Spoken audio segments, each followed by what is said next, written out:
নমস্কার। আশা করি ঈশ্বরের কৃপায় আপনারা সকলে সুস্থ আছেন, ভালো আছেন। আজ 2রা আশ্বিন 1431, ইংরাজি 19শে সেপ্টেম্বর 2024, বৃহস্পতিবার। আমরা গত বুধবার 11ই সেপ্টেম্বর শেরুকে নিয়ে গিয়েছিলাম বেলগাছিয়া ভেটেরিনারি ক্লিনিকে। এই ব্যাগটা করেই ওদেরকে নিয়ে যাওয়া হবে। সেই ব্যাগটা দেখেই ওরা বুঝতে পেরেছে যে এই ব্যাগে করে ওদেরকে কোথাও নিয়ে যাওয়া হবে। তাই জন্য বারবার করে ব্যাগের চারপাশে ঘুরে ঘুরে দেখছে যে কাকে ব্যাগে ভরে নিয়ে যাওয়া হবে। আমরা বেলগাছিয়া পশু হসপিটালে পৌঁছে গেছি। এখানে এসে টিকিট বুক করতে হয়।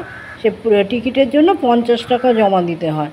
তো আমাদের টিকিটও করা হয়ে গেছে। শেরুর টিকিট নম্বর হয়েছে 53। এখন অপেক্ষা করতে হবে, যখন ডাক্তার ডাকবে তখন শেরুকে দেখানো হবে। বেলগাছিয়া পশু হসপিটালটা হচ্ছে বেলগাছিয়া মেট্রো স্টেশনের পাশে।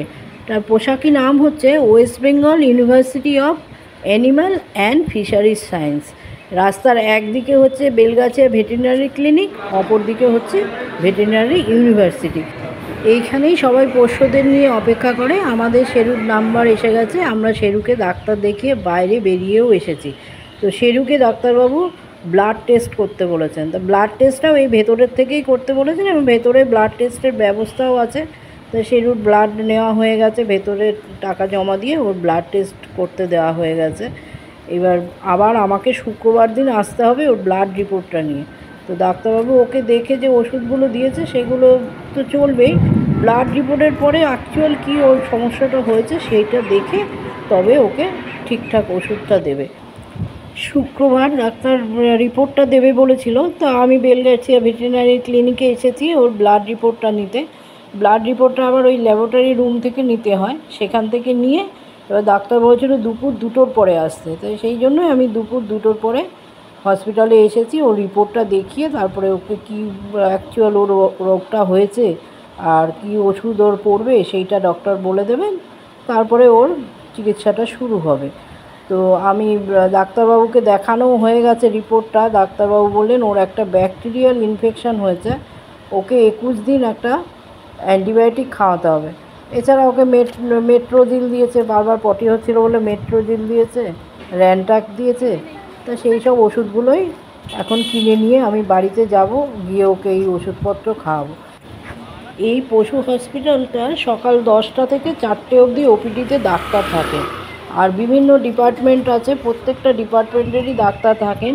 মেডিসিন, সার্জারি, গাইনোকোলজি, তারপরে ল্যাবরেটরি আছে, এক্সরের ব্যবস্থা আছে, ভ্যাকসিনেশনের ব্যবস্থা আছে। হ্যাঁ, অনেক ফ্যাসিলিটি আছে। তবে এখানে ডায়ালিসিস হয় না। সকাল 9টা থেকে লাইন পড়ে যায়, 50 টাকা দিয়ে কাউন্টারে টিকিট করতে হয়। তারপরে নাম্বার অনুযায়ী ডক্টর ডেকে ডিপার্টমেন্ট অনুযায়ী দেখে পশুদের চিকিৎসা করা হয়। এখানে সব রকম পশুরই চিকিৎসা করা হয়।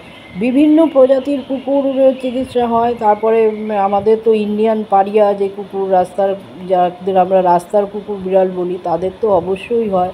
তাছাড়া খরগোশ, তারপরে আপনার বিভিন্ন রকমের পাখি, গরু, ছাগল, সমস্ত প্রাণীদেরই এখানে চিকিৎসা করা হয়। আমরা যারা বাড়িতে পোষ্য রাখি বা যারা পোষ্য রাখেন তারা এখানে চিকিৎসা করাতে পারেন। আর যারা রাস্তার কুকুর বিড়ালদের যত্ন নেন, অনেকেই আছেন নিজেদের মতো করে রাস্তার কুকুর বিড়ালদের যত্ন নেয়, খেতে দেয়, ওষুধপত্র দেয়, তারাও এখানে আসতে পারেন। এখানে চিকিৎসা ব্যবস্থা খুব ভালো। তাই ডাক্তারের প্রেসক্রিপশন অনুযায়ী সেরুর ওষুধপত্র কিনে এনেছি। এবার ওকে ওষুধ খাওয়ানোর পর্ব। মোটে ওষুধ খেতে চায় না। ওদেরকে ওষুধটা আমি এইভাবে খাওয়াই, প্রথমে ওষুধটা মেপে নিয়ে নিই, তারপরে সিরিঞ্জে ভরে নিয়ে তারপরে ওদেরকে ঢেসে ধরে খাওয়াতে হয়। তা সেই ওষুধটাই এখন আমি সিরিঞ্জে ভরছি। এরপর সেরূপে ওষুধ খাওয়াবো বলে ও লুকিয়ে বসে আছে। ওকে এই লুকানো জায়গা থেকে খুঁজে বার করলাম, বার করে এবার ওষুধটা খাওয়াবো। এবার ওষুধটা দেখুন না, দিলাম, সঙ্গে সঙ্গে ফেলে দিল, আবার ব্যাস পড়ে গেল ওষুধটা। আবার নতুন করে ওষুধ নিয়ে আবার এই দ্বিতীয়বারের চেষ্টায় ওকে ওষুধটা খাওয়ানো হলো। প্রত্যেক দিন দুবেলা এইভাবে ওকে ওষুধ খাওয়াতে হচ্ছে। শেরুর খুব শরীর খারাপ হয়েছিল।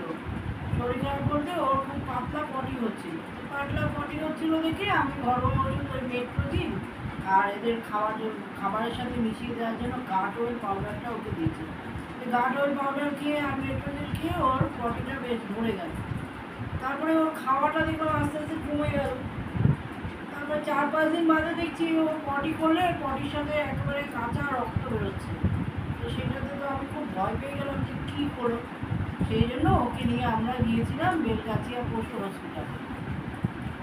বেলগাছিয়া পশু হসপিটালে গিয়ে ওকে ডাক্তার দেখিয়ে ওখানে ওর ব্লাড টেস্ট হলো, হোমোটোলজিয়া টেস্ট হলো, করে তারপর ওষুধপত্র খাইয়ে এখন সেরু ভালো আছে। তবে ওর ওয়েটটা খুব কমে গেছে, রোগা হয়ে গেছে।